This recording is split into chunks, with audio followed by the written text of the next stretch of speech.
প্রধানমন্ত্রী হিসেবে তারেক রহমানের পারফরম্যান্স এখনো পর্যন্ত আমার কাছে দুর্দান্ত লেগেছে। তবে দলগতভাবে বিএনপি প্রধানমন্ত্রীর আদর্শকে ঠিক কতটা ধারণ করতে পারছে এটা নিয়ে চারিদিকে প্রশ্ন দেখা দিয়েছে।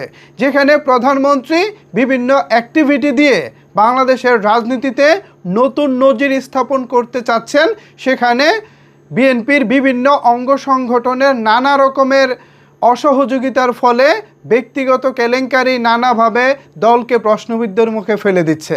আমি বিএনপির অঙ্গ সংগঠন এবং দল হিসেবে বিএনপির কাছে অনুরোধ করব, প্রধানমন্ত্রী তারেক রহমান তিনি আমাদের বাংলাদেশের রাষ্ট্র পরিচালনার ক্ষেত্রে নতুন নতুন নজির স্থাপন করতেছেন।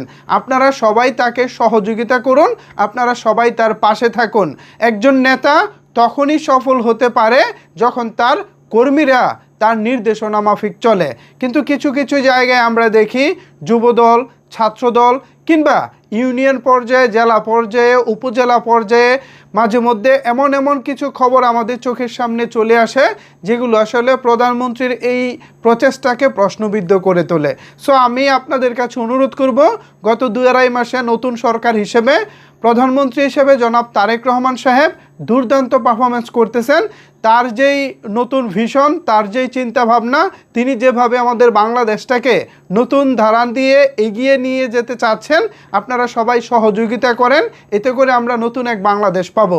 কিন্তু প্রধানমন্ত্রী তিনি চলবেন একদিকে, আর দলের অন্যান্য অঙ্গ সংগঠনের যারা নেতাকর্মী আছে বা বিভিন্ন কর্মী সমর্থক আছে তারা তাদের মতো করে চলবেন।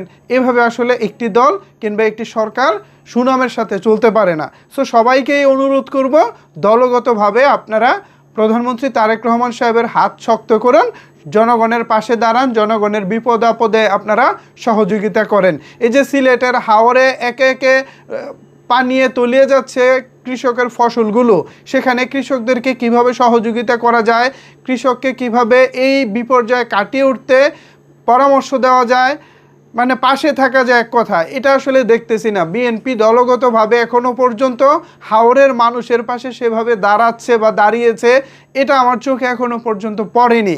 এছাড়া চট্টগ্রামে পানি জমে গেছে, পানির জলাবদ্ধতার কারণে চট্টগ্রামের মানুষ অনেক দুর্ভোগে আছে।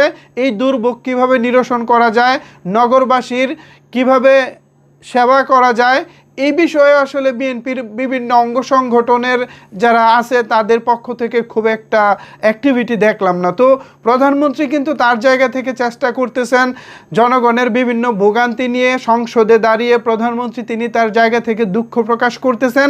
এই সব কিছুই পজিটিভ দিক, বাট বিএনপি দলগতভাবে তার অঙ্গ সংগঠনের বিভিন্ন নেতাকর্মী ওইভাবে আসলে পজিটিভ কোনো সাইন দেখাতে পারছে না। এটা আমাদের জন্য দুঃখজনক। সো আশা করব তারা প্রধানমন্ত্রী তারেক রহমানের যেই দেখানো পথ, তিনি যেভাবে চাচ্ছেন নতুন পরিবর্তন নিয়ে আসতে, তারাও সেটা ধারণ করবে এবং প্রধানমন্ত্রীকে সহযোগিতা করবে বলে অন্তত আমি বিশ্বাস করি। তো ভিউয়ার্স, প্রধানমন্ত্রী হিসেবে জনাব তারেক রহমান সাহেবের পারফরমেন্স কেমন দেখতেছেন, এছাড়া ক্ষমতায় যাওয়ার পর দলগতভাবে বিএনপি জনগণের পাশে কতটুকু থাকছে বা চেষ্টা করতেছে, এই সব কিছু নিয়ে আপনারা কতটুকু সন্তুষ্ট কিংবা এই বিষয়ে আসলে আপনাদের মতামত কি জানাতে পারেন আপনার মতামত নিচের কমেন্টস বক্সে। ধন্যবাদ সবাইকে এতক্ষণ আমার সাথে থাকার জন্য।